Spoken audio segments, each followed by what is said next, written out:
So you're curious about new programming languages, huh? Yeah. Good for you. It's like stepping into a secret tech society, but way less intimidating and way more fun, I promise. Yeah, definitely more fun. Right. So we dug into this episode of Su Sao Taie, and, well, we found some pretty cool stuff about where programming is headed. Yeah, it's really interesting stuff, actually. It really is. So we're going to break it all down, make sense of it, make it easy to digest. Exactly. So first things first, got to meet the players, right? The languages themselves. We're talking Rust, Go, Swift, Kotlin, Julia. It's a pretty diverse lineup. It is. It is. Yeah. And each one has its own sort of personality, its own strengths. Yeah. Like take Rust, for example. You need something crazy fast, super efficient, but also like rock solid stable. Rust is your jam.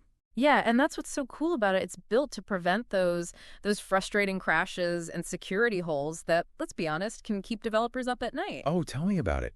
And the crazy part is it manages to be both fast and reliable without sacrificing safety. Yeah, It's like having your cake and eating it, too. exactly. And it's not just, some theoretical thing either.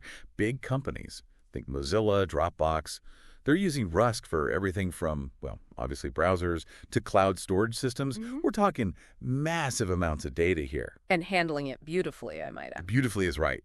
Okay, moving on. Next up, we've got Go, or Golang, as the cool kids call it. Brainchild of Google, by the way. Yeah. If Rust is the sports car built for speed and safety, Go is more like the reliable workhorse, Yeah, I like that analogy. It's the one you can always count on, no matter what. Exactly. Perfect for building those large-scale applications, especially for the cloud. And it's super popular in that world, by the way. Oh, for sure. It's all about simplicity and that ability to handle a ton of data all at the same time. Yeah. I mean, think about services like Uber, Netflix. Right. Constantly processing millions of requests. Exactly. Go just eats that stuff up. Hungry, hungry, go. All right. So switching gears a bit, let's talk Swift. Now, this is the language that's basically changing how we experience, well, anything Apple. Pretty much. If you've used an iPhone app recently and been like, wow, this is smooth, chances are Swift is involved. And for good reason. Apple really wanted to make it, deceptively powerful, but still approachable. They want to make it easier for developers to build those sleek, intuitive apps that Apple's known for. And it's working. The ecosystem is thriving. Absolutely thriving. Okay, but let's not leave out the Android users, right? That's where Kotlin comes in. If Swift is the sports car of iOS, Kotlin is, I don't know, like a really nice SUV for Android. I like that. Rugged, reliable, gets the job done. Right. It's built for power and versatility. And the cool thing is, it plays really well with Java, which, for anyone who doesn't know, Java's kind of the OG of Android developers. Exactly. So Kotlin's like, you get the best of both worlds. The reliability of Java, but with all the modern bells and whistles. And it's super easy to learn, which is a huge bonus. Huge plus. All right, last but definitely not least, we have Julia. And this one's a little different. This is the language that's making waves in, the data science world, scientific computing, that kind of thing. It's really gaining traction there, and for good reason. This was designed from the ground up to be both easy to use, but also incredibly powerful, specifically for number crunching. Yeah, if you're dealing with massive data sets, complex simulations, building machine learning models. Julia can handle it. Climate modeling, financial analysis, even, get this, space exploration. Seriously, space exploration. It's being used in some really cutting-edge stuff. Julia's the real deal. Okay, so we've met the languages, right? Right. Rust, Go, Swift. And I don't know about you, but I'm kind of feeling inspired. I want to learn all these things. But then reality sets in, and I'm like, Yeah, it can feel a little overwhelming. a little bit. It's like, where do you even start? It's like trying to climb Mount Everest with, lines of code instead of hiking boots. Well, I mean, it's not quite that bad. Okay, maybe not that bad, but still. But the good news is, Science Shonde, they actually had some really good advice on this. It's like anything else, right? Mhm. Learning an instrument, learning a new language. It's a process. Exactly.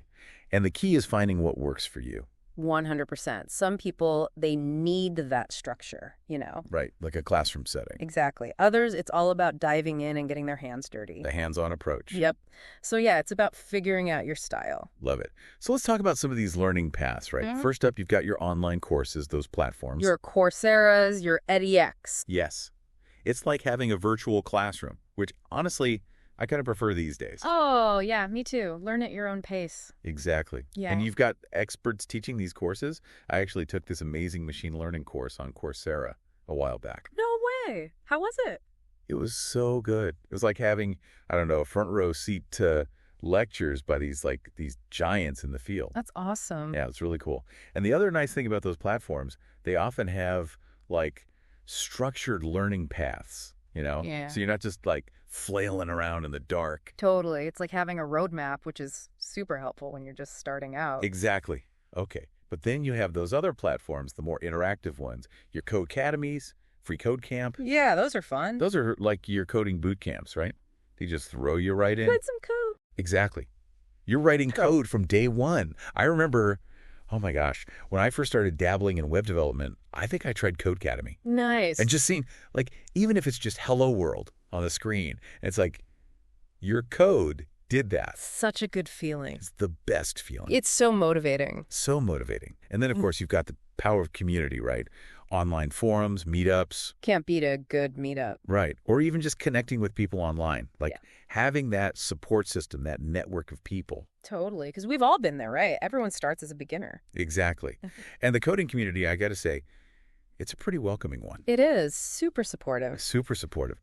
You know, one thing that really struck me from Secret Mania was how much they emphasized soft skills.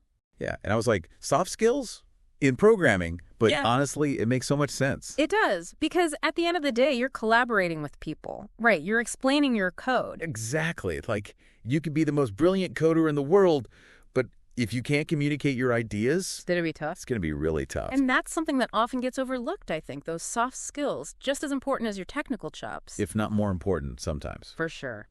So to sum up this whole learning thing, I think the biggest takeaway is this. It's a journey, right? It's not a race. Be kind to yourself. Yes. Be patient with yourself. Find what works for you. Don't be afraid to ask for help. And yeah, I think we're ready to move on to the really fun stuff now. Okay, so buckle up because things are about to get kind of wild. We're not just talking about like learning a new language anymore. We're talking about the future of programming itself.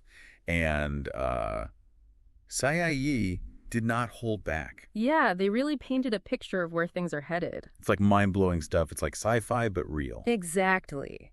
And the really exciting part is it's not about making programming, like, exclusive. If anything, it's about making technology more accessible to everyone. Ooh, I like that. Tell me more about that. Well, think about it. One of the biggest trends they talked about was this whole rise of low-code, no-code platforms. Right. The idea that you could build an app, build a website without even knowing how to code. Exactly. Like zero code. It's wild. It's It's like those, what are they called? Those things where you like drag and drop stuff and it builds a website for you? Yeah, like those, but on steroids. On steroids. I love it because, honestly, I tried one of those drag and drop website things once. How'd it go? It was surprisingly easy. Like, I was shocked. But this is obviously way more advanced. Way more, but that's the point. It's about giving people who might not have thought, oh, I can be a programmer, the tools to actually create stuff. It's like democratizing technology. I love it. Exactly. Okay, but hold on. It gets even cooler because we're also talking about AI becoming like a programmer itself. Oh, yeah. AI is going to be huge in this space. It already is, right? Like, you've got AI tools that can help you write code faster, catch errors. Some can even predict what you're trying to do and, like, finish your code for you. It's insane. And a little bit...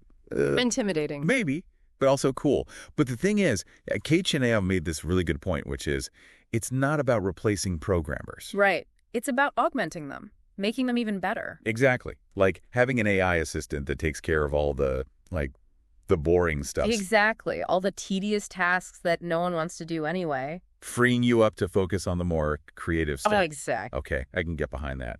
But here's the thing about tech, right? It never sits still. Never. Constantly changing. Constantly. So just when you think you've got a handle on things, boom, something new pops up. And that's why, that whole thing we were talking about earlier, continuous learning, so important. So important. Because like Rust, Go, these languages, they're just the beginning. The tip of the iceberg. The tip of the iceberg. There's always something new to learn. And honestly, I kind of love that. It keeps things interesting. It does. Keeps you on your toes. On my toes. So I guess if there's one thing to take away from all of this, it's that, programming, it's not just about the code. It's about how we interact with technology, how we solve problems. It's about the future, really. And that future, it's looking pretty exciting. So whether you're a coding whiz or you're just, like me, starting to dip your toes into this world, don't be afraid to dive in. Explore, be curious, because this is a journey worth taking. And on that note, thanks for joining us for another deep dive. Until next time.